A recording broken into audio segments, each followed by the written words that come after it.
Did you get it okay? No, not from you. Oh, wait a minute. Yes, I got it from you too. Okay. My friend, I finally found him, so I have a couple of them. So I'll be there. I'll see you soon. Okay, great. Hey. I'm already here. Oh, well, I'm- good. I'm always early. I'm German. I'm always 15 minutes. I have been brought up to be always in time, so that's what I am. Well, I'm just worried that things are, I'm so scared of this technology stuff. So I can't see you yet, so I don't know who this is I'm talking to. I'm Anna Maria Badin. Okay. There you go. Now I can see. Great, excellent. So I know I'm on the right place electronically then. That's great. Yeah, you are the right place. Great. And we are all knowing this, and then we have the others. We are all Zoom, knowing now how to use Zoom through the pandemic. Before nobody knew it. Now Yeah, we just exactly. do it. That's definitely true. But Where are you located? I'm in Sedona, Arizona. Oh, I love Sedona. Yeah, we had just a beautiful, beautiful place.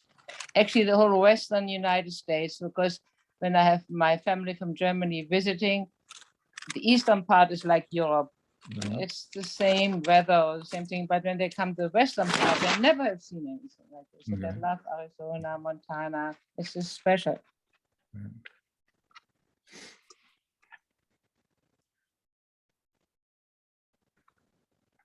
Nice library. Reminds me of my father was professor of medicine. There was this huge, and he would climb up the ladder and then he used to be library. Wir können unsere Klasse in Deutsch haben. Ich habe, Ja, weil ich habe noch- Hildegard von Bingen schon lange studiert. I'm a doctor of nutrition. So all my family are medicine, and my sister as an internist always used her. She always said Hildegard von Bingen was ahead of her time, and we are behind. yeah. She and my Yes, sister you know. always used to do a lot of stuff. Hildegard. Yes, so yeah, and in German TV, I saw a lot of documentaries and stories about Hildegard, movies, everything in German. Ja. Haben Sie Bingen besuchen? Ja, ich war in Bingen. Ja, ich war in Bingen. Ja. I left Germany 61 because I met my husband who was working in India, and so we lived from 61 to 67 in Bombay, and then we went to Kenya. We lived there, and then we went to California in 1973. Ja. But every year I would go back to Germany. Letzte Woche bin ich in Österreich. Mein Sohn arbeitet für die Gemeinschaft Red Bull. The wrong thing. Oh, Sie wohnen in Salzburg. oh. Und so er ist, Wo in Österreich? In welcher Stadt? In Wien? Salzburg. Ja. Salzburg. Salzburg. Ja, Oh, zuerst haben wir meinen Sohn in Salzburg besucht und dann haben wir nach Wien gefahren und das war sehr schön, sehr schön. Ja, Salzburg ist wunderschön. Ist ja ganz in der Grenze, ja. Ja. Wat Salzburg ist sehr Ja. Als een student habe ich in Kärnten gewohnt. Kärnten? Water, coffee, I or don't need a Diet thing unless, as you're getting, go ahead and get it. And I don't think I need anything right now. I just Oh, had okay. supper. And we're practicing our German, or I'm Oh, practicing well, my I- German. I appreciate it. I wish I knew how to speak German. Ja, well, Okay. Let's see. We're just getting set up here for the first Okay. time. Why don't- I just why said don't you I'm mute- early. That's the I'm bishop. early. I'm just, Ed, why don't you mute yourself while you're doing that? Okay, Okay. thank you. Thank you. Good. Hello, Judy. Hi. Nice to see you. Are you down in Thank Green you. Valley? In Green Valley? Uh-huh. Okay. We're going to be down there in a couple of weeks. Oh, good. Yeah. You know, I still haven't met your new rector yet. Yeah, are you coming down for his installation? It's on the 9th, next Saturday. No, I'm not. I'm not. I probably should because Mhm. we're still not sure whether they're going to stay in Green Valley or not. You know, COVID sort of screwed up our plans because Laura really wanted to go there to do art, and now she's found other places to do art, and so Uh, the impetus of going down there is not as much as it. was. Right. So we're not really sure yet whether we're going Mhm. to get that little house or not down there. And Dan Messier is back. From They were in Florida, he and Uh-huh. Phyllis. So they're back now, and after Father Warren's installation, then they'll be coming back to the church. But from what I understand, the bishop has tapped him to go down to St. Andrews in Nogales. I thought They need an that interim. Patricia CL. your name was down there. Did that not work out? We shouldn't be Well, gossiping about she these. is things. leaving. I She's don't leaving. know what the circumstances, but she's leaving. Yeah. I'm sorry. Yeah. Trying to remember her name now. Yeah. The woman that was down. Anyway. Is there somebody in the dark? Yes, I'm just turning my light on. Good evening. That it must be Beth, right? Is that Beth? Yeah, it's Beth. It's Beth. I'm here from St. Michael and All Angels in Corona del Mar. Okay. Okay. I've been there Good, years ago. Hi. I've been there. good, good. We have a group of us who have been meeting during pandemic regularly on Tuesday nights from Uh-huh. 7 to 8. So Okay. we're here as a group, but Oh, where's everybody? I only see your face. well, you know, we'll be logging on. Anna Maria iPad, she's part of this group. Oh, I see. Okay. So you'll have a bunch of your group here. Yes, this is, I'm how glad, usual. yeah, we usually have 12 of us. So we'll see who manages the new link, you know. But I'm glad we didn't need to use a password to get in. So that was, No, it was easy. it was very easy. Yeah, we're looking forward to this. Beth, I'm Judy, and I was ordained sponsored by St. Michael and All Angels in Corona del Mar. Oh, wow, how Yes, exciting. What year? Yeah, when did- I was ordained to the transitional diaconate in 98, and then ordained to the priesthood at Bishop Kurt's church at the time in Los Angeles, oh, 99. Yeah. good. Okay, Ed Woodson here. This is going to be one of us as well. Okay. So, Jane, yeah, yeah. you will see. Slowly they're coming in. I was early like always. I told them I'm German, I come early. Yeah, That's a lovely story. That must have been with Peter Haynes. Yes, it was. yeah. And Bishop Anderson was the ordaining bishop for the diaconate, and then Bishop Borsch was the bishop for my priesthood Oh. ordination. How lovely, how lovely. Well, Yeah. maybe we'll get to see you again Yeah, at hope Corona. so. How are things going with the oil spill? Oh, It's sad. Yeah, I Mhm. think it was that one of those anchors hit the pipe. right. Mm. that's what they're saying, Yeah, they're speculating. saying, yeah, that's what they're speculating, is some one of those unfortunate things. Well, It was all over, even the BBC news bought it. Everyone bought yes. it, even Oh, the yes. German news bought it. That what's, mhm. yeah.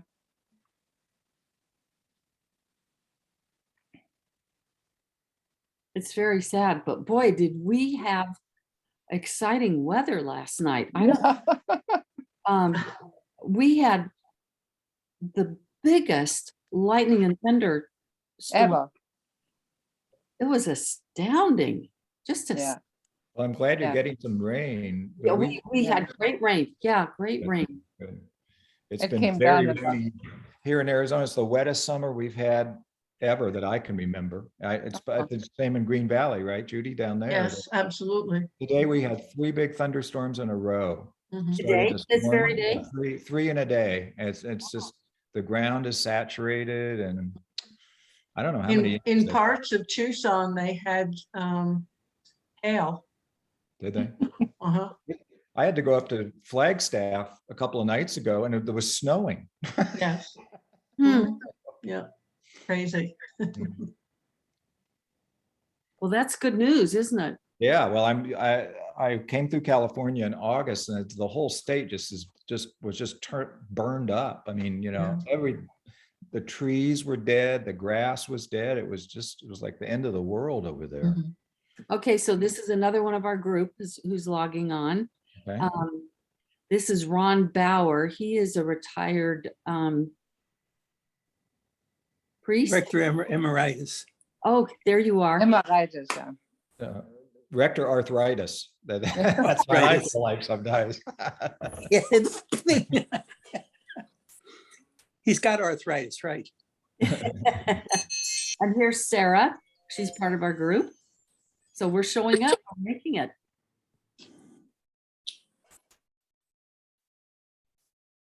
Yeah. Ron, we see just a still picture of you. We don't see you. We just see a still picture. Is that, You have your video on? No. oh, There you there- go. Yeah, there you are. Yeah, I look more Sarah. lively. And I told the nurses to be quiet when they come in here. Hi, Sarah. Hello, Beth. We've got other people here. How interesting. Yeah, Yeah. we are part of a group here tonight. See what Zoom can do. Yeah, Zoom's wonderful. Yeah, there's Stacy's coming. Here I am. There's, Hello. Stacy, Hello. we're doing well here tonight. mhm. Now, is Bloy House, are you having classes there on, in person, or are you still doing everything on Zoom? So are you meeting in person for any classes?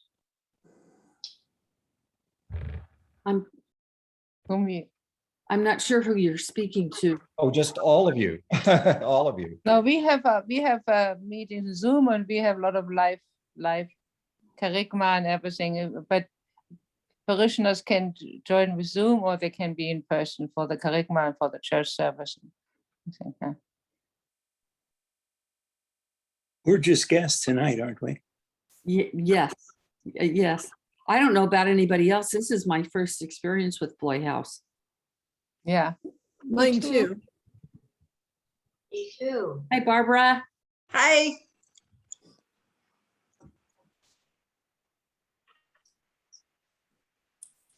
It's certainly not my first experience with Beloit House. Yeah, me neither. I spent a No, it lot of wouldn't be. time there.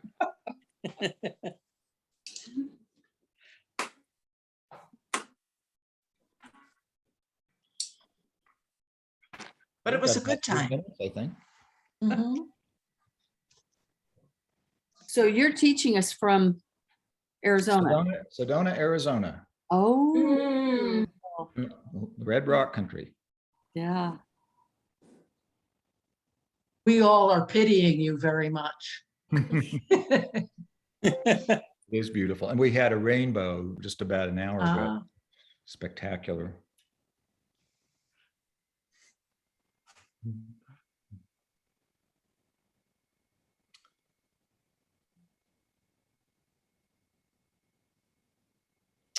I mean, in 2 minutes.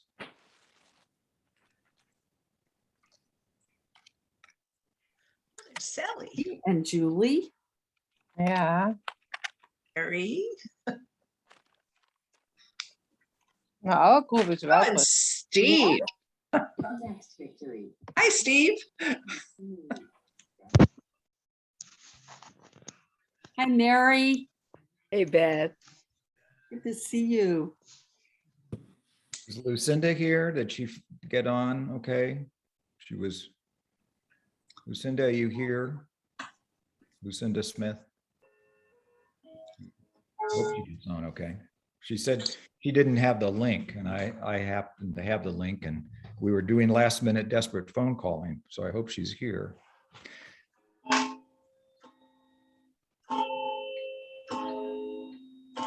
I'll have music for you next week. I couldn't figure out how to make it work, but I will. I'll have a little prelude next week.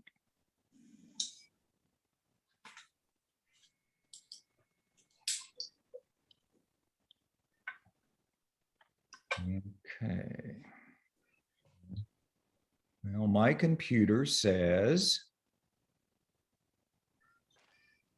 1 minute. Yep, that's correct.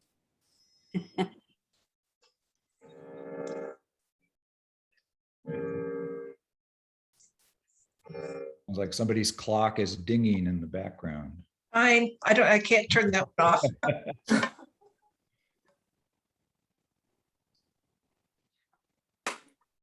All right, 7 o'clock. Well, good evening, everybody. Greetings from Sedona, Arizona, where we've had a lot of rain today, but I understand that you're getting rain over in California as well, which is great, much needed, I'm sure. I think you know from what I sent to you that my name is Kirk Smith. I'm the retired old has-been Bishop of Arizona. Been retired for a couple of years and have been enjoying doing some teaching, which I always liked to do when I was bishop and like to do even more now. I've been doing some of the online teaching. I taught at Yale Divinity School this past semester on Zoom, and I'm really looking forward to this class because my class at Yale started at 6:30 in the morning, my time. When we had morning prayer before and I was doing something, I had to be there for rehearsals at 4:15 a.m. online. So this is much more pleasant than having to get up that early in the morning. And it's a real pleasure for me to be with you and to see all of you and to talk to you a little bit about something that is very dear to my heart. And so I think we'll start tonight with a prayer, not from a mystic, but it could have easily been written by one of the great medieval mystics. It's written by Saint Anselm, who was not a mystic, but has a wonderful prayer I thought we'd begin with tonight. So let us pray. Oh my God, teach my heart where and how to seek you, where and how to find you. You are my God and you are my all, and I have never seen you. You have made me and remade me. You have bestowed on me all the good things I possess. Still, I do not know you. I have not yet done that for which I was made. Teach me to seek you. I cannot seek you unless you teach me, or find you unless you show yourself to me. Let me seek you in my desire. Let me desire you in my seeking. Let me find you by loving you. Let me love you when I find you. Well, some of you may be old enough to remember the Roman Catholic priest, Andrew Greeley. Remember, Andrew Yeah. Greeley was a great sociologist, and he became a novelist towards the end of his life. And he wrote a number of very steamy novels that appeared on the New York Times bestseller list. But he was by training a sociologist, and he spent a lot of his time in academia researching what might be called today mystical experiences, or altered states, or religious experiences, or oceanic states, as they're sometimes called. And in 1975, he wrote a op-ed piece in the New York Times describing his findings. And it's a wonderful piece. It's still relevant today, although it's quite old. But the title of the article was, "Are We a Nation of Mystics?" Are we a nation of mystics? And his conclusion, strangely enough, was yes, we are a nation of mystics. And out of the 1,500 people that he studied and interviewed over the years, over 50% of those folks described themselves of having one or more such mystical experiences, an experience that was positive, joyful, life-changing, one in which they felt spiritually Yeah, as it were. I can do something about that anyway. Make sure everybody's got their everybody's muted. So we've got a couple people talking. Make sure you're on mute. So 50% of the population reported that yes, they did have, in fact, a mystical experience. And as an example of such a mystical experience, Andrew Greeley started his article with a famous piece of paper which the philosopher Blaise Pascal wrote, and which he carried next to his heart for the rest of his life. You may have heard this prayer before, or this statement that Blaise Pascal carried about his conversion experience. Before this, he was an agnostic. And he says, I'm not reading the whole thing, but this is the gist of it. He says, from 10:30 at night until midnight, midnight, fire. God of Abraham, God of Isaac, God of Jacob, not of the philosophers and of the learned. Certitude, feeling, joy, peace, God of Jesus Christ, my God and your God will be my God. Forgetfulness of the world and of everything except God. He is only found by the ways taught in the gospel. Grandeur of the human soul, righteous Father, the world has not known you, but I have known you. Joy, joy, joy, tears of joy. And that was his conversion experience. Greeley cites that as an example of the kind of, quote, mystical experience that he was studying. And he reminds us in the article that such experiences have always been part of the human condition. They're not just experienced by Christians, they're cross-cultural, they're cross-religious. Even people who do not describe themselves as religious have had such experiences. And such experiences were approved of even by people who we might think of as being sort of religious skeptics, like Sigmund Freud, who was an atheist, still thought that such mystical experiences could be very positive and healthy for us. He didn't poo-poo them, he accepted them. The sad thing, however, that Greeley discovered in his studies was that people who reported themselves as having such an experience almost never discussed that experience with anybody. And what's really important for us to note is that out of the 1,500 people that he studied, not one single person discussed their spiritual experience with their clergy. Not one single person.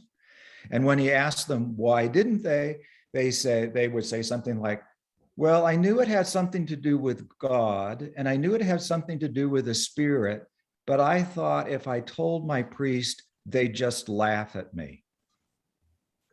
Okay. So this I think is a very important reality that we need to keep coming back to. We've got a lot of people in the pews out there who have had such experiences in their life. They've been transformative experiences. They have, in many cases, changed the course of people's life. And yet here in church, of all places, they're not talking about them, nor in many cases are there clergy ever talking about them. This is half the population in your pew. So we need to pay, I think, close attention to that. Why is it that people don't talk about these things? Well, despite the fact that even atheists like Freud or Bertrand Russell or people like that thought that they could be positive experiences, although they didn't think they were supernatural experiences, the prevailing thinking in our culture is that such experiences are pathological, that they are the result of some sort of chemical imbalance or physical problem, or in the psychoanalytic school today, generally thought to be an example of repression and regression.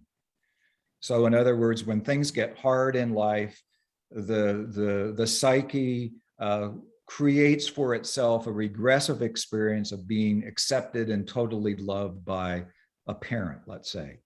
But they are essentially pathological. So there's this reluctance, I think, on people's part to talk about these experiences, to share them with one another, for the fear of being labeled as, quote, a religious nut.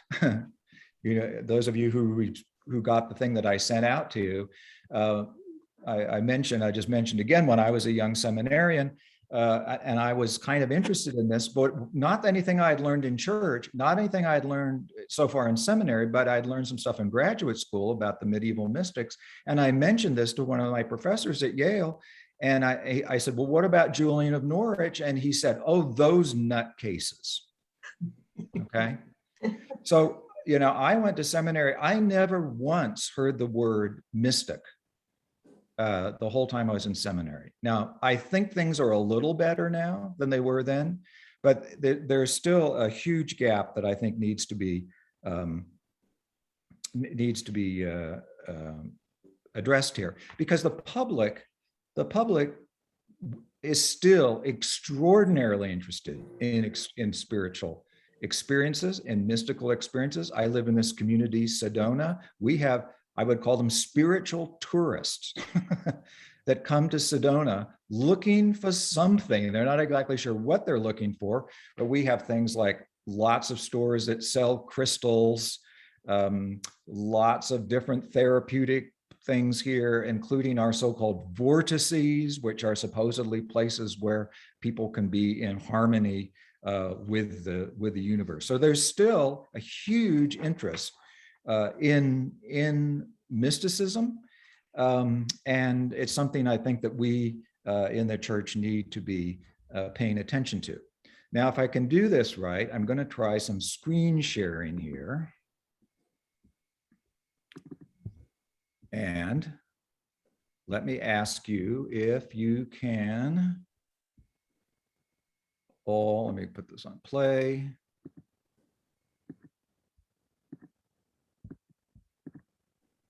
Can you all see that okay? Yes. All right. So we're going to zoom in on this interest in mysticism by looking at four, I think, very important examples from the Middle Ages, for women, and I call this the women of vision, women of power, and we'll come back to them, of course, and maybe address the question, all right, Smith, you're a male, why are you talking about, what gives you the right to talk about women's spirituality? Well, I'll come back to that in a second. So, you know, what is mysticism anyway? We have to start with some definitions here. What is it? Is it a theology? Is it some kind of, has to do contemplative prayer? Is it an approach to God? You'll find a lot of different definitions floating around out there. Some of them are very positive definitions, like the belief that a union or absorption in the divine can be obtained through contemplative surrender. Or notice here's a much more negative definition of mysticism, a belief characterized by self-delusion.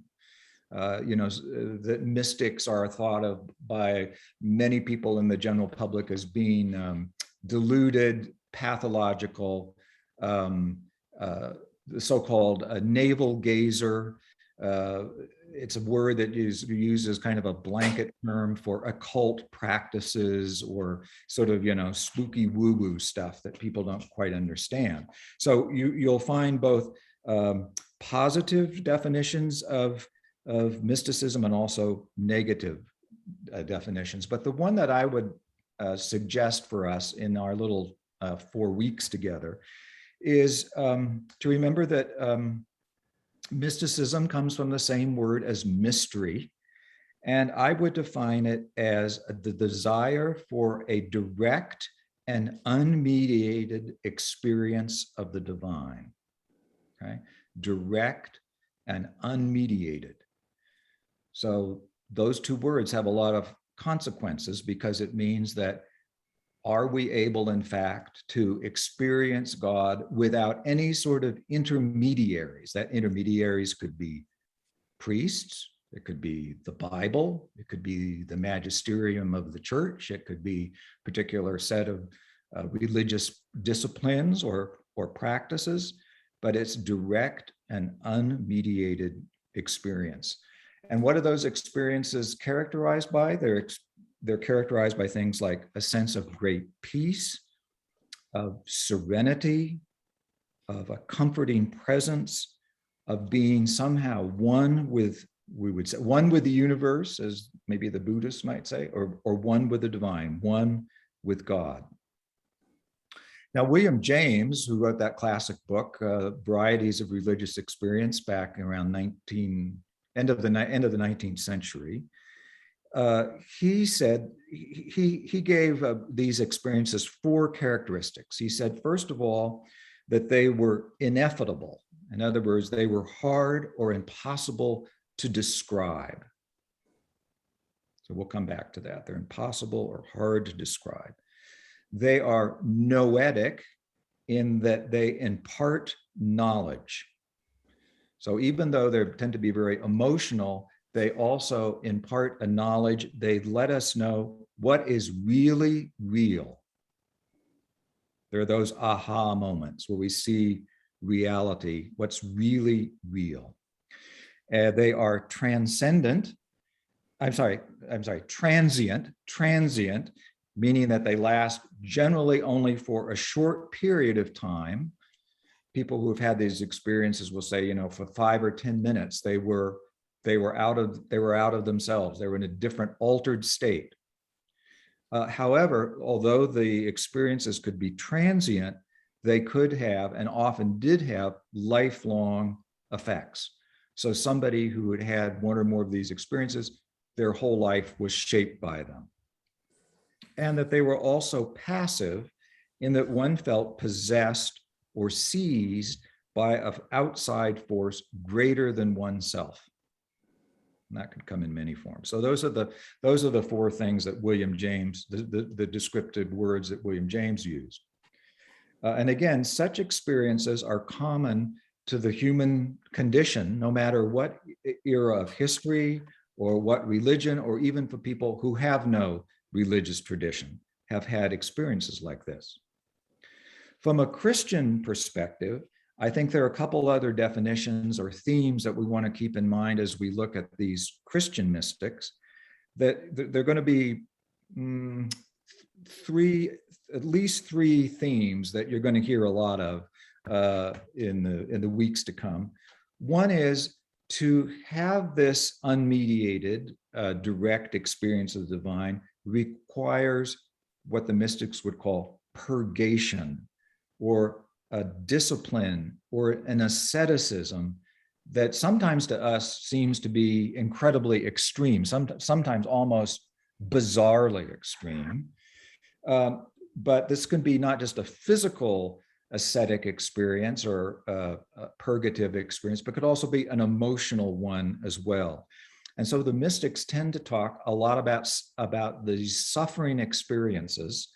They talk about the emotional desolation that they've often been through in order to reach this state of unity with the divine. So we'll hear a lot of talk about darkness, about suffering, the famous phrase, the dark night of the soul. These are all terms that mystics like to talk about. It's also, from a Christian perspective, mysticism also requires a contemplative aspect or an interior aspect, we find this unity with God by going inward, And that these experiences ultimately lead us to this unification with God, or the presence of God, sometimes expressed in very graphic terms, almost in erotic terms, or in terms of nuptial terms, the wedding with the divine. We're going to talk about that next week when we talk about Catherine of Siena. You know, you've maybe seen that famous statue in Rome of Saint Teresa by I think it's Bernini, but I'm not sure. Yeah. Bernini, the ecstasy of Saint Teresa, where, you know, the angel is stabbing her with these arrows of divine love. And it's a little hard to tell, quite frankly, whether Teresa is in divine ecstasy or she's having an orgasm. I mean, right. they're very similar. This unitive, or this divine union can even be described as almost in erotic terms. However, I think this is really an important point. For the Christian mystic tradition, the mystical life is a process. It's not simply a moment. Although people have had these religious experiences all through history across the board, in the religious tradition, they tend to be a process, or we might say a journey leading towards a unity with God. So all of the Christian mystics tend to talk about a spiritual itinerary. You know, you start, there are 3 steps, or there are 7 steps, or there are 6 steps by which the soul attains unity with God. And this is a lifelong process that results in transformation. So it isn't a self-centered kind of existence. It's a journey towards unity with God, which leads then to the transformation of the person, which allows them and creates really a new person, as it were, not just a self-centered person. Another theme that we're going to see is that, I mean, you might have talked about this in class already. You all understand what the difference is between apophatic and cataphatic spirituality. Do you understand those terms? I'll just go over them again if you haven't. Mysticism is apophatic, which means sometimes described as the via negativa, the negative way of theology. Instead of talking about what God is or describing God, it talks about what God is not. Now, why does it talk about what God is not? Because the assumption in mysticism is that there is no way that we can ever describe God. These are totally futile efforts. But some mystics, they're a waste of time. It's a waste of time to try to figure out God logically or rationally. All we can say is what God is not, rather than what God is. Now, this takes a lot of adjustment for those of us in seminary, isn't it? Because we spend all of our time doing cataphatic theology, which means talking about who God is, systemizing God, doing systematic theology. You know, the word theology means God talking about God. So a mystic will say, stop talking about God, shut up and experience God, all right? So it's a whole different orientation. Even when you look at somebody like Thomas Aquinas, who was par excellence, the rational theologian, the systematic theologian par excellence, at the end of his life, after writing this enormous amount of stuff, 40 volumes of systematic theology, which is brain-bustingly hard, but brilliant stuff where he synthesizes theology and faith and all this stuff. At the end of his life, he says, it's all straw, all straw. I've spent my whole life doing this. I can't even come close to describing what God is. Okay, so that's apophatic theology. So you're going to hear a lot of imagery when you look at the mystics about things like clouds, darkness, the dark night of the soul, the abyss, silence. This is all terminology it's familiar to mystics. So mysticism, of course, has always been around. It goes back at least to the time of Plato, who, Plato's goal was unity with the one, and we experience the one in this kind of, this hierarchy of archetypes and images that lead us, forms that lead us to God, and Plato's picked up by the Neoplatonists. And why are they important? Because who's the greatest Christian Neoplatonist of all time? It's St. Augustine. So St. Augustine is reading Plotinus, who's influenced by Plato. And so all of this sort of idea of the soul's journey towards the one is just, it goes back to the earliest days of Christianity.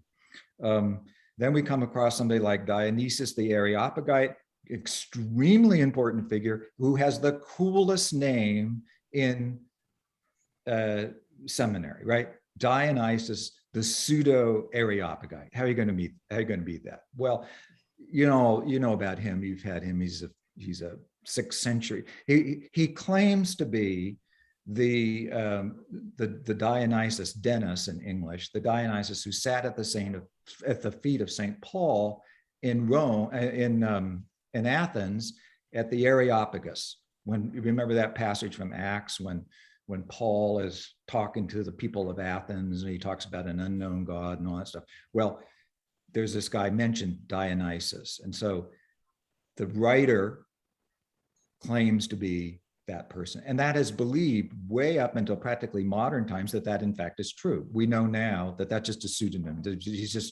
writer is just making that up. But so he's now called Dionysius, the false Areopagite, Dionysius, the pseudo Areopagite. Well, Dionysius deserves a whole lot more attention than he gets, because he's really the great granddaddy of Christian mysticism. And he's the great granddaddy because he comes up with 2 important ideas, which every thinker, one way or the other, is dependent on. That there is this hierarchy starting with God, working its way down through forms, even through institutions, all of which reflect this great chain of being with God at the top, and it works its way down. So that if we want to work our way back to God, we work our way back up these hierarchical steps. And that he's also the founder of the Via Negativa idea that it is a waste of time to try to describe what God is. We can give God different names, but they're just flimsy names, and that God really dwells in darkness. He is somebody that we ought to pay a whole lot more attention to in Christian theology. He is heavily used, believe it or not, by people like Thomas Aquinas and even by Martin Luther. Talk about Dionysius. They really thought he was the Areopagite. Now we know he's the pseudo Areopagite, but they all like him. He's a very important figure. So there's a heavy mystical tradition throughout Christian history. We could mention a whole lot of people. We could talk about Saint Bernard of Clairvaux, roughly around 1200, who is reacting against an over-intellectualization of Christian theology, which was called scholasticism. Bernard emphasizes love as being of primary importance, not reason.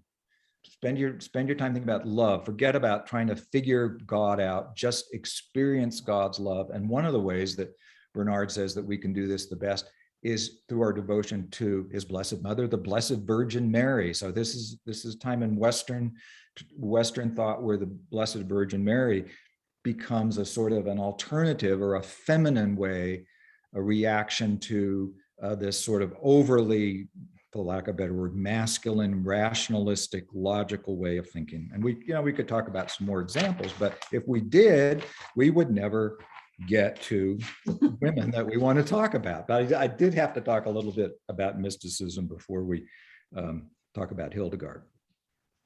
Women are mostly missing from this tradition of Christian mysticism until after around 1300.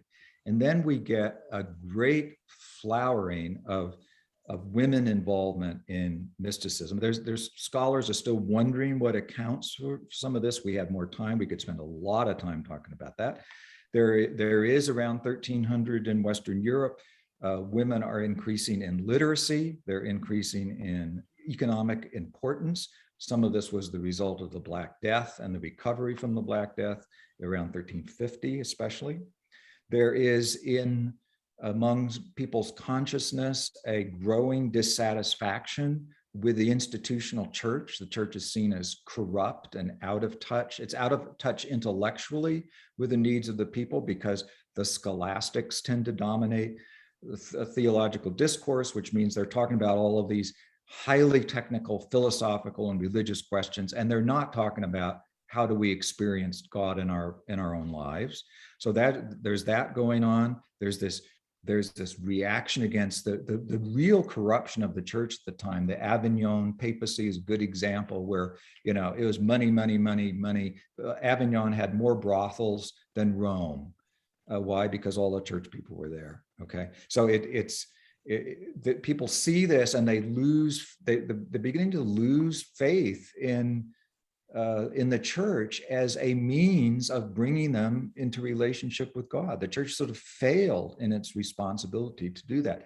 Now, just to give you a preview here, the kind of stuff we're talking about leads us to those same questions about, has the church failed people on a spiritual level? And I think that we're going to see that maybe it has to some degree.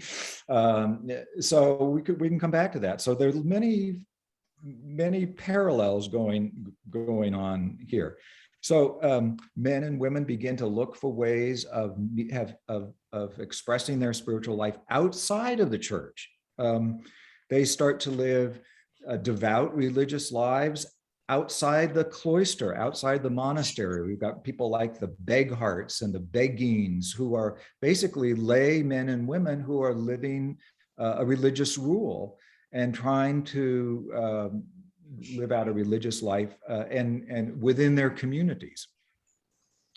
The other thing that we're going to notice is that these religious women, often outside the cloister, outside nunneries and so forth now, form spiritual partnerships with men who are at first tend to be their scribes. We're going to see this in the case of everybody except Julian. The reason we know about much of what these people do is because men wrote it down for them, all right? They dictated things to men. And in that process, there's a kind of a special bond that first moves from being sort of the scribe to the spiritual woman, actually becoming an admirer or a follower of one of these religious women. And most importantly for us, and this is going to be kind of my theme too, we're going to see a tendency for women to claim spiritual authority on two things, based on two things. One is an older claim. One is they claim to have authority based on their asceticism, right? They can say the things they do because they live a life of mortification of the flesh that is equal to, if not greater than, their male counterparts. Okay, so that's one thing. But the one that's even more important is that they also claim authority because they are visionaries. It's pretty hard to argue with somebody that says, God said this to me. Okay, it's a little hard to argue with that. See, they're not saying, well, I'm putting forth this rational argument here based on systematic theology. They're not doing that. They're saying, God spoke to me and said this, chew on that. And that gives these women authority to speak as religious figures. And people take them seriously because they're also practicing what they preach by this form of asceticism that they are practicing. So by the Middle Ages, women really emerge from the cloister as spiritual guides and even as crack church administrators and politicians. We're going to see that happen in a little bit. So that's why I picked these particular women, not only for their spiritual contributions, but because they had huge political and cultural impact as well. So that's why I called them, they're women both of vision and power. They gain their power through their spiritual vision. And they develop a unique and important mystical tradition, one which has a much greater emphasis on the body, on the physical body, on the emotional state, particularly that of marriage, of motherhood. And this is extremely important to us today, as you all know, as seminarians, that trying to, rediscover the place of, for lack of a better word, feminist theology as part of our heritage. These should be our teachers in that, all right? So that's why I think that as a man, I can talk about this because I get what they're saying. I don't think I have to be a woman to understand it. I get what they're saying. They're talking about, they are helping me to rediscover that feminine aspect of my own spirituality. Okay, and that's very important for us today. It's very important for the church. And in fact, I think I would go so far as to say it's the key to salvation of the church. If the people, the thinkers that are going to save us are people like Julian of Norwich, quite frankly. Okay, so as a man, I have to come to grips with that too. It may be harder for me. Jung said women are born with a soul, men have to find theirs. So it's maybe harder as a man, but it's still important. It's still really important. So let's now jump to our first example. And in our talks to come, I will try to allow more time for you guys to share your thoughts and stuff. I just know that tonight, to get you through in time and talk about Hildegard, I'm going to have to do most of the talking. I'm also happy to stay after when we get done. Anybody wants to talk, but I will try to build in more discussion time next week, for example, than we're going to have tonight. Okay, so let's talk about Hildegard of Bingen, who is probably my favorite out of this group. And I think I can go so far to say is I even have felt a kind of a spiritual connection with her that I haven't with the others, almost to the point of kind of a mystical feeling about her. So she's very important to me personally. The reason I'm starting with her is, although she's much earlier than our other three, she begins to talk about some of the themes that I've mentioned before and which we're going to see developed in the others. And she is just one of the coolest people that ever lived in my book. She is a polymath. She is a visionary, to be sure, and certainly known for her visions, but she's also a religious leader. She's a poet. She's a composer. She's the first composer in the Western musical canon to be identified by name. Okay. She's a scientist.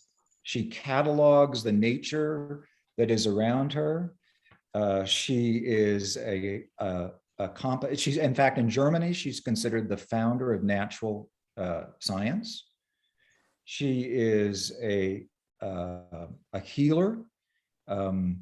She treats all the people in the neighborhood. She knows an astounding amount about gynecology and sex for somebody who's supposedly celibate, and probably knows it because she treated the prostitutes that were in the area. And she is a polymath on so many different levels. She She invented her own alphabet and own language, which she sometimes writes in. And she talks back to the Pope. She talks back to the Archbishop. She talks back to the local aristocracy. And she's just an incredibly admirable person on every level. But so I'll talk about, just to cover her biography a second, and then we'll look at maybe some of the things she said. So she was born about 1098. She was one of 10 children, the youngest of her family to a minor nobility. And because of her connection with nobility, she sent, when she's just a young girl, some say 8, some say 14, she's sent to the monastery of monks at, let's see, I've got some pictures of her. Your screen sharing.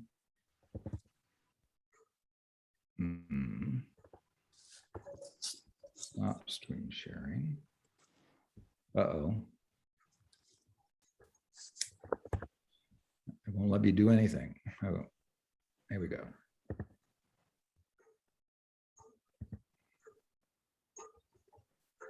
Okay. Oh, by the way, if you didn't get this before, and by the way, I've sent you 2 mail outs, one sort of about the class and then others with sources on it. All right. So you should have gotten 2 mail outs from me. If you have not gotten those for some reason, I know there are a couple of people on my list that came later or there are errors on their emails. Would you please send me an email to sedonabishop@gmail.com, sedonabishop@gmail.com, and I will send you these copies of things tomorrow. Or for the documents, you can go to this site, and all of the documents will be on there for all of the people we're talking about. So you can either look at those on your computer, or you might want to print them out. It's maybe 10, 15 pages, because that's going to be our little source book for our mini class here. So we'll be referring to some of those sources. So you might want to have that in hand with you when we meet again. So all of the sources that I'm going to talk about are on there, and some bibliography and some quotes from the people and so forth. So she is given as an oblate. Her parents basically sign her over to this monastery at Diesenbogenberg, one of the great cool names to say in German. And why did they send her to Diesenbogenberg? Because the daughter of one of their nobility friends, Jutta, Jutta, is already an anchoress at Diesenbogenberg. She's walled herself in to part of the monastery, and she needs somebody to take care of her. So they send Hildegard to do that. And Jutta herself is quite a holy woman and quite a saintly woman.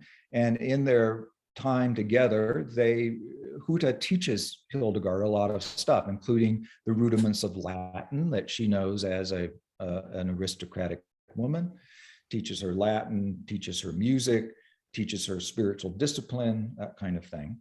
And they have such a good relationship that they become attractive to other young women in the area. And so other young women come to join Jutta and Hildegard at Diesenbogenberg. Well, when Jutta dies, they elect Hildegard as their next abbess, as it were. And Hildegard right away realizes their little group living among these men, separate, but still in this monastery, this is not a really good thing, and they're growing, and she's got growing pains. And so she asked the abbot for permission to go found her own nunnery and to move out of Diesenbogenberg. The abbot doesn't want her to do that. He wants her to stay. So she basically goes on a hunger fast until he gives in and gives him permission to go. She goes off to Rupertsberg, which isn't too far away, and she starts her own nunnery in 1147 with 18 other young women. And she starts to write down her spiritual visions. I love this picture. There's a more contemporary picture. That I think that's probably what she really looked like. This was a woman you did not want to mess with. Okay, so she starts to write down her visions. We're going to talk about some of them in a minute. Visions are not considered in medieval time to be extraordinary. What is considered to be extraordinary is first of all, that a woman is having them, and secondly, that this woman Hildegard goes to great lengths to describe what her visions are like and to analyze almost psychologically what is causing her vision. And you'll see there the guy, the monk sticking his head in, that's Volmar, who is her lifelong friend and scribe. Hildegard's Latin's not that great. So Volmar, much better Latinist, writes much of this down for her to become lifelong friends.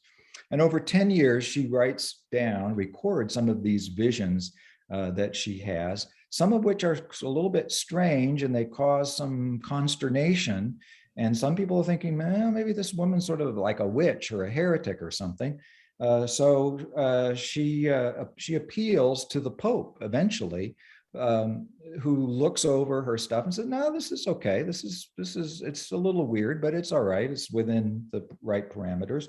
And so she kind of gets the seal of approval to become a kind of religious writer because the Pope is impressed with her. She's also a playwright, and she writes an early morality play in which young women get dressed up, and they are the virtues, and they overcome the vices of the world. And it's interesting, this play, you know, the bad things, the vices of the world are overcome by these women dressed as virtues. There's no mention of the incarnation, no mention of prophets, anything. It's the feminine power of these virtues that conquer evil in her play. And Satan is in the play, and he is played by Volmar, and he's not allowed to sing. All the women sing, but Volmar has to, as the devil, he can only yell and not sing. So this also starts a music career. She wrote, gosh, I don't know how many, 66 pieces of music that survive. If we can go back, I probably can't figure out how to make this go back and how to play this. But next time, what I will do is, if you haven't listened to some of Hildegard music, do so. Just go on YouTube and Google Hildegard, and there's lots of her music, and I'll play you some next time. I'm still learning how to do this on Zoom. But here's one of her visions of the choirs of angels. So she's writing these books of visions. She's writing her books on science, on healing, which contains some surprisingly modern stuff. For instance, she's the first to understand that things that you use, like instruments in medicine, ought to be disinfected first and put them in boiling water, she says in her book. And that prevents infection. Her whole system of health resolves around something that she refers to as viriditas, which means greenness. And her system has to do with finding the right emotional and spiritual and physical balance, uses lots of herbs, lots of precious stones. And the idea is to find balance within the body. And this school of thought is still practiced today in Germany. There's a whole sort of school of naturalistic medicine that's called Hildegardian medicine.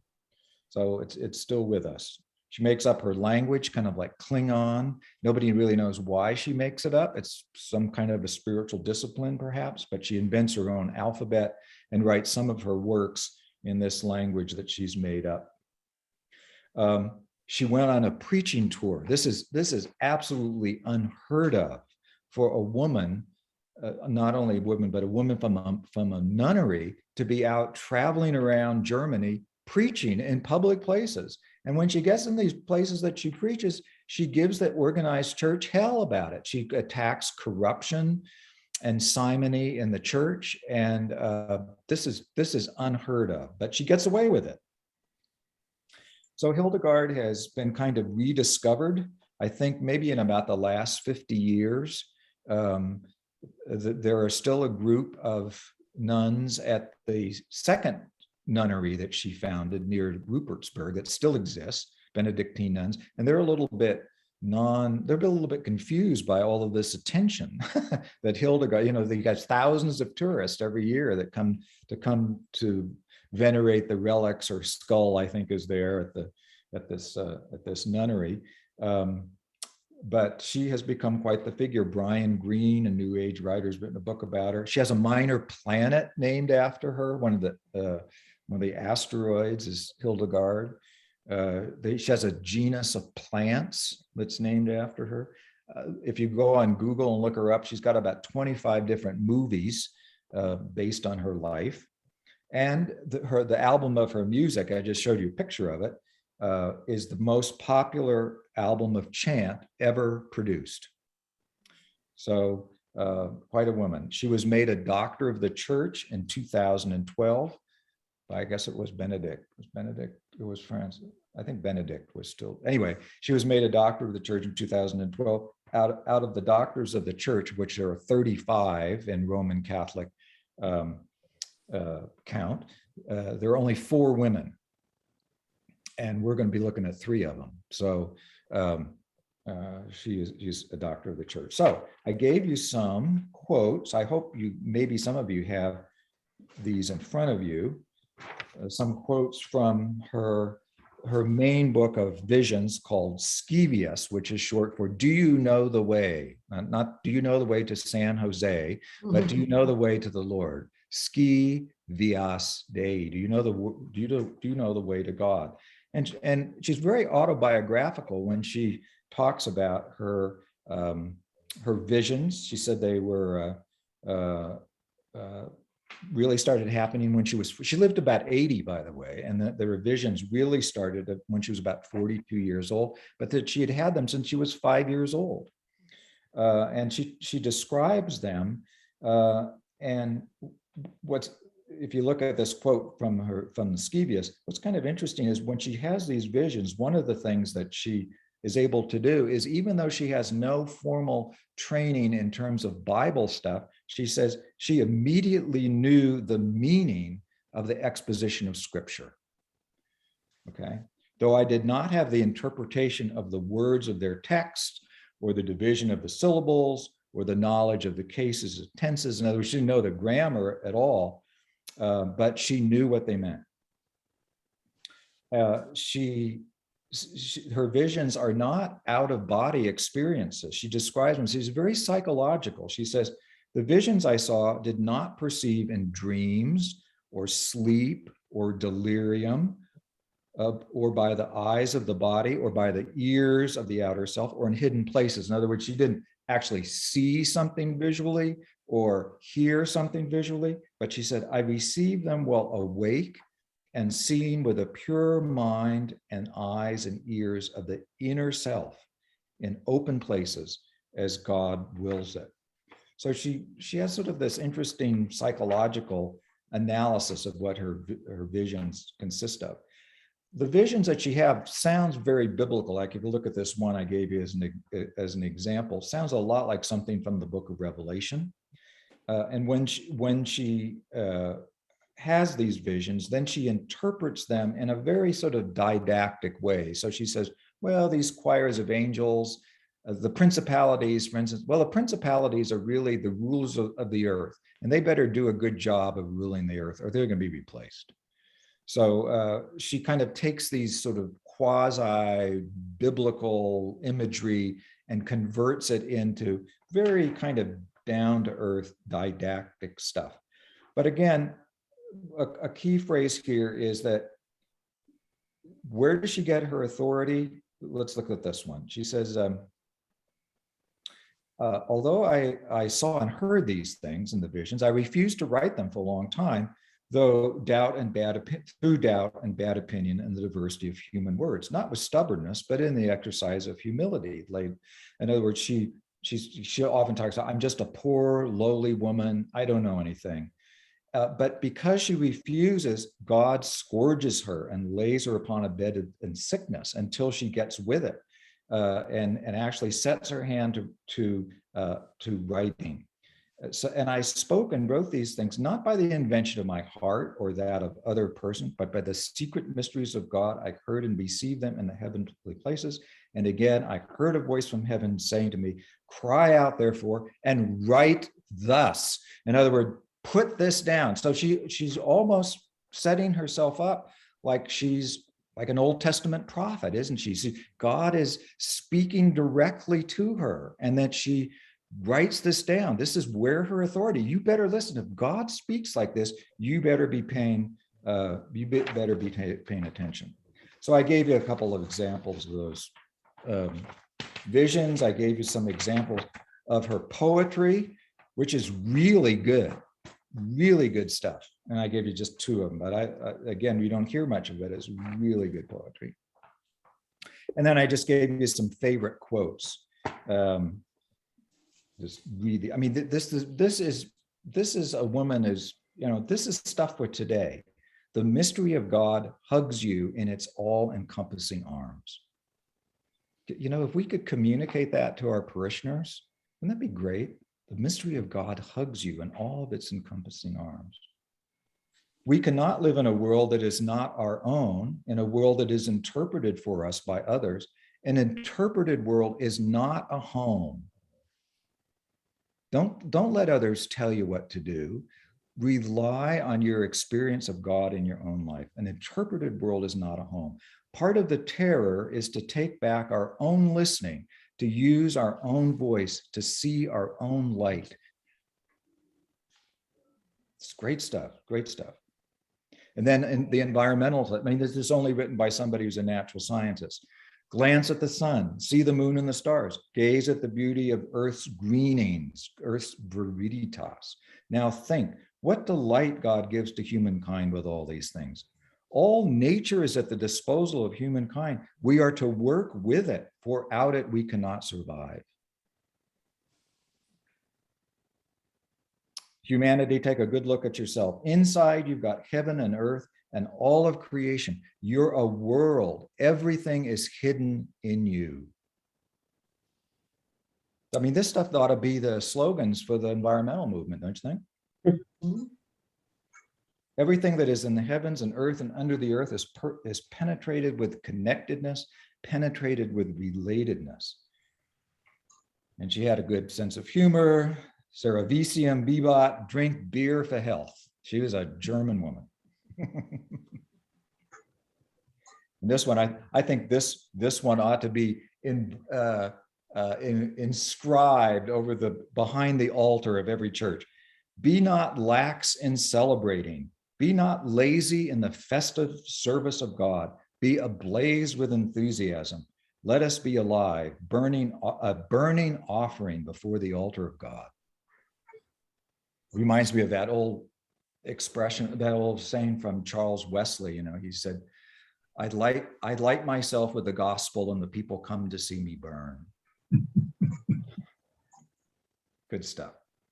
And then I love this quote. This is a good place to stop, because this is Hildegard. Listen, there was once a king sitting on his throne. Around him stood great and wonderful, beautiful columns ornamented with ivory, bearing the banners of the king with great honor. Then it pleased the king to raise a small feather from the ground, and he commanded it to fly. The feather flew not because anything in itself, but because the air bore it along. Thus I am, a feather on the breath of God. Great stuff. So that's a little look at Hildegard. I hope you will all go on with Hildegard, because she is incredible. But next time, the one thing I wanted just to end up with Hildegard. I mean, we see some of these themes about that I talked about at the beginning. But one of the things I also want you to underline about Hildegard is Hildegard puts a lie to the perception of mystics as out of touch, navel gazing, incompetence, okay, or escapist.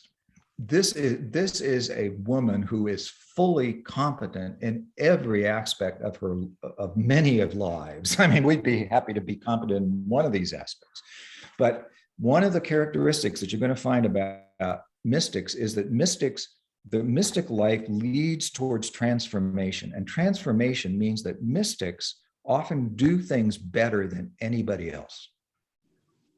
Another example that we're going to come to is Teresa of Avila. You know, here is a nun that instead of being locked away in a convent somewhere, reforms the entire Spanish church. Basically, certainly her order creates a new branch of her order and has this enormous aspect on the church in Spain at the time. This is not somebody who's hiding in her room, reading her Bible or praying all the time. They do pray all the time, but then they go out and they change the world. And this is something I think that we really need to keep in mind. And Hildegard is a classic example of this. This is a woman who starts her life walled up in a monastery and ends her life out preaching, where a woman had never really done this before, and at the same time doing all this other stuff that we've talked about, writing poetry, writing music, writing these great visions that she had. I'll tell you one little story about Hildegard. She crossed swords with the bishop one time towards the end of her life. And they had buried, Hildegard and the nuns had buried in the cemetery of the nunnery, they had buried of somebody that had been excommunicated by the bishop. And so the bishop told them that they had to dig up the body and cast it out of, they couldn't be buried in holy ground because he'd been excommunicated. And Hildegard said, well, he's buried, just leave it alone. And so he said, no, you have to do it. And so she refused. She refused to do it. And he said, so then he laid them under punishment that they couldn't sing the offices. They couldn't sing at church anymore, which just broke her heart because this is a musician who chants and sings her whole life. The only person that doesn't sing in her life is the devil, all right? So when the bishop says you can't sing, she said, all right, but first of all, before I do that, we're going to change the names of everyone in the cemetery. We're going to take their names off the gravestone so you won't know where anybody is anymore. So the bishop gave in.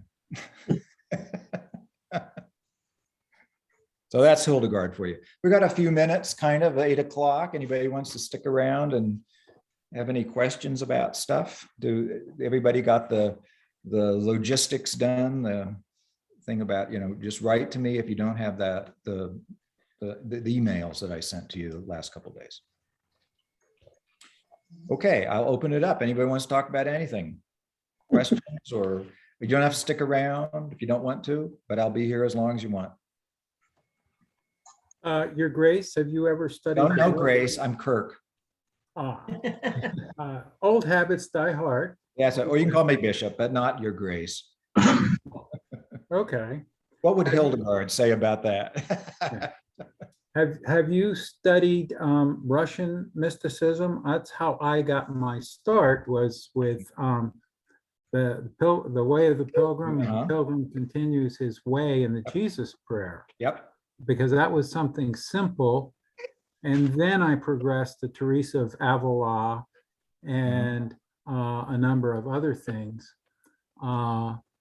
before I started studying Jewish mysticism and Merkaba Judaism and Jewish mysticism, and actually converted to Jewish because of the Jewish mysticism, even though I grew up with a great aunt who was an Episcopal nun.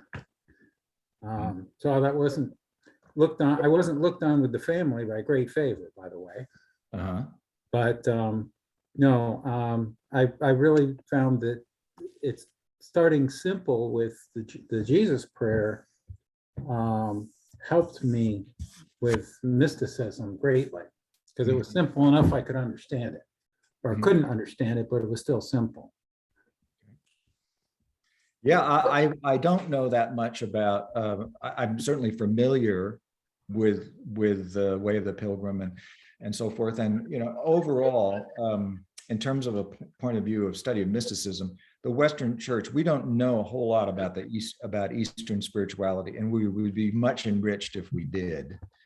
That's another thing that you probably will not find a course of in seminary is about the Eastern Church, about Eastern spirituality. But that would be a good thing for us to do. We would learn a lot by doing that. I wish I knew more. I want to say you Yeah. captured it very well, the German, the whole, we talked before, and I said, you really got the essence, because I studied her a lot, and you really got the essence of Hildegard. She just came back here tonight. I thought it was Good. great. You did a super job. I have a question about her. Was she ill? a Yes, lot? she was. And one of the themes that we're going to see, especially in the four women we're talking about, all of them suffered from terrible physical stuff. Oliver Sacks, the neurologist, dismisses, even though he has great regard for her, dismisses her visions as migraines. And she talks a lot about, being about the physical suffering that she undergoes, where people, would think that she was dead for certain, that she was so sick. And this is something that all four of our women had in common, that they underwent terrific physical suffering. Now, whether their physical suffering, how do you look at this holistically? Does a physical suffering cause the mental, or cause the spiritual suffering, or the spiritual suffering cause the physical suffering? How do you tease these apart? Or are you going to be the sort of rationalist and just say, like Oliver Sacks did, oh, well, this is just somebody who's having visions that are hallucinations that are induced by migraines, But yes, she did suffer, and she talks about her suffering. And one of the most moving things about Hildegard to me, though, was I had a young student when I was doing this class in a general seminary who wanted to write about Hildegard. And I asked her why, and she said, because she, the student, had terrible physical suffering, and that Hildegard was the one, she said, who got me through.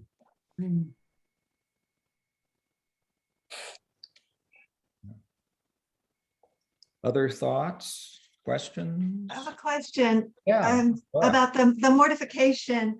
I mean, one thing that I do like about Hildegard is I have read some of her readings, but she really was about proper nutrition too. Yeah. And there's the other ones where there just seems to be this mortification of the soul. And I'm a Franciscan, and Francis did it, and Claire did it. Yeah. And I mean, does the modern church still have this idea that to be a mystic, you have to have the mortification of the soul? I don't see why there has to be a connection, or where this started. We can talk about that more next week, because Catherine of Siena is the hardest one for me personally to deal with, because although she's wonderful on so many levels, the sort of mortification of the flesh aspect for her is the most extreme of all of them. And we even have, we're not talking about one of them, but even at this time, there are accounts of women, not just cutting themselves, but cutting parts of themselves off. And this gains a lot of respect for them, strangely enough. It's like sort of like superhuman feats of suffering that they subject themselves to, and how this all fits in for us. I think one of the big sort of $64,000 questions is, if we are trying to sort of understand and follow the mystical path, part of that is purgative.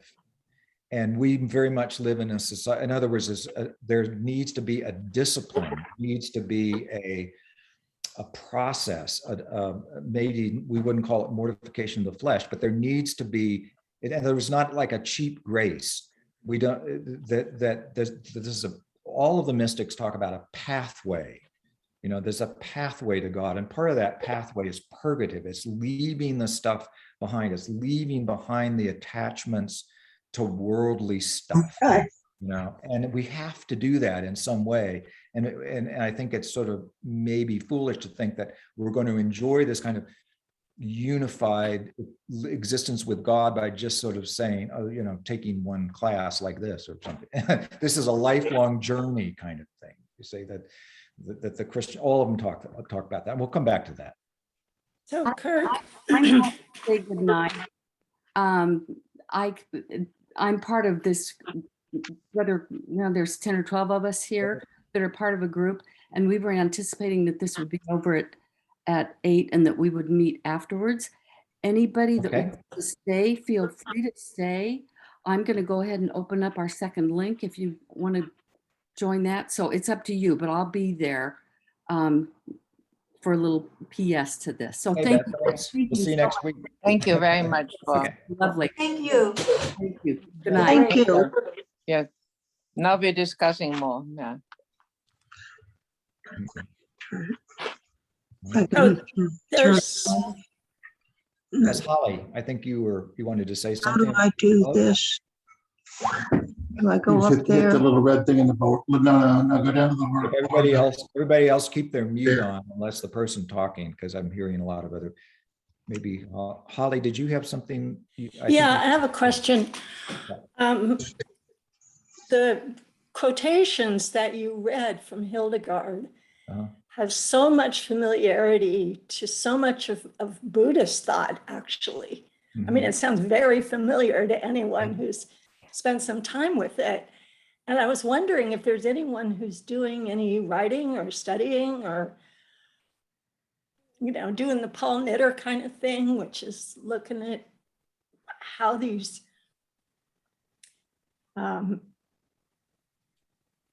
ideas and understanding, I think understanding is a better word,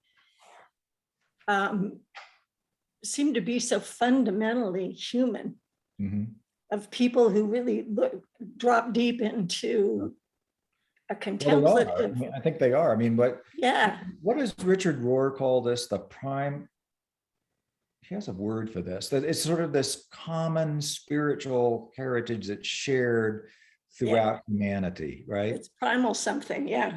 Primal something, I forget the term. Yeah, I know what you're talking about. So that, of course, all the great spiritual thinkers, whether they're Buddhists or Sufis or Christians or whatever, they're all tapped into this, aren't they? Now, does that gets us to the old question about, oh, well, Jesus is just one way to God? That's a topic for a different class, but certainly there's certainly shared themes going on here, right? Yeah. Well, and I think Joseph Campbell was, in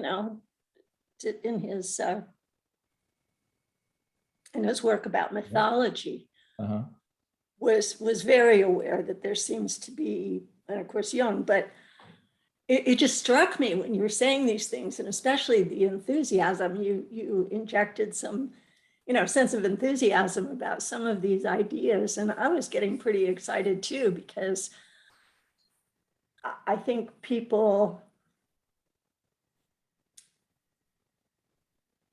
need to have access to what resonates, what the Buddhists would call brightening of mind or lifting of heart, and I have to go outside of the church for that. And I'm a church-going Episcopalian, and I'm in an EFM class and stuff like that. Well, I mean, I was really happy to hear it. Okay, I think that's true both of it in a good and perhaps unfortunate sense, that you can probably tell, I'm not laying all my cards on the table here, but I think you can probably tell that I don't think, for the most part, the church does a good job of meeting people's spiritual quests. Really doesn't, because we get so wrapped up in the institutional stuff. And when we do start talking about theology, it's all this sort of, analytic, systematic stuff that, it's not it's Frederick Buechner. Some of you are familiar with Frederick Buechner. Frederick Buechner says religion begins with a lump in the throat. Yeah. Okay. Yeah. And we lose that. And I think we lose, or often have lost, the fact that, did I tell you the story at the beginning that when I was a young curate, this woman came to me for spiritual direction, and she said, there was something that you said in a sermon made me think that maybe I could come to you and tell you about these experiences I've been having, and that you wouldn't laugh at me. And I don't see that much in the church. I don't see spiritual formation dealt with very much. And right now we're We're big on social justice. We're big on all these kinds, and that's good. I mean, I'm not saying that's bad stuff. The church needs to take a stand on all that stuff. We do. But if we're not going to talk about spirituality, we really don't have much to say. I mean, to put it, overstate it. A friend of mine says, if we don't have anything to say about Jesus, we don't have anything to say at all. And as bishop, I encounter lots of Episcopal churches. They don't want to talk about Jesus. They don't want to talk about the Holy Spirit. They want to talk about, doing good in the community, which is fine, or advocating for certain things, which is fine. That's good. Those are all godly things. I'm not saying there's anything wrong with that. But at the same time, we have to be off. People are coming to Sedona. I keep telling my rector here, people come to Sedona. They're coming here, many of them, because they're looking for God. Well, there's the little passage in John when the Greeks come and they see Philip and they say, we would see take Jesus. Us to Jesus. Yeah. And the question is, if someone wanted to know Jesus, would they come to us? Probably not. The answer is sometimes, maybe. They try, maybe. Yeah. And I think you're right. I think we provide a big container. That's what's wonderful about our church. That allows for a lot.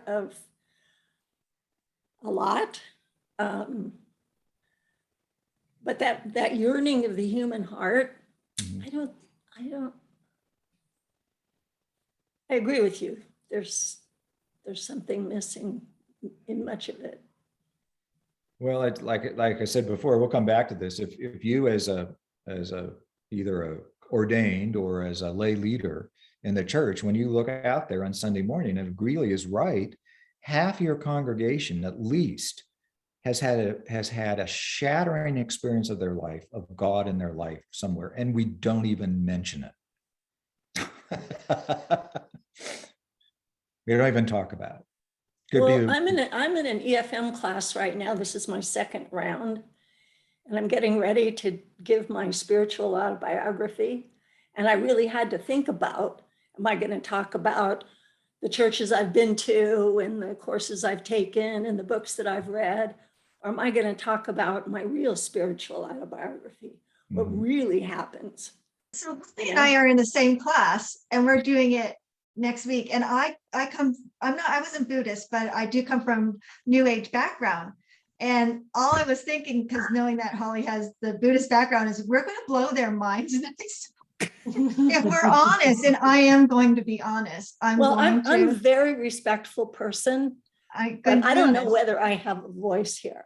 If I have a voice, great, and other people want to, recite who was the bishop of what, cool, but I think we need to make space for the kind of people that you're talking about, people who have mystical experiences, the people who can listen to Hildegard's chants and be transported by them, right. So anyway, thank you so much. Lovely talk, just perfect. Thanks. Anybody else? Are you ready to pull the plug here? Ready to go. All righty. We'll see you next week. I won't be here next week. Okay. Because I'm out of town, but I'll see you later. Thank you.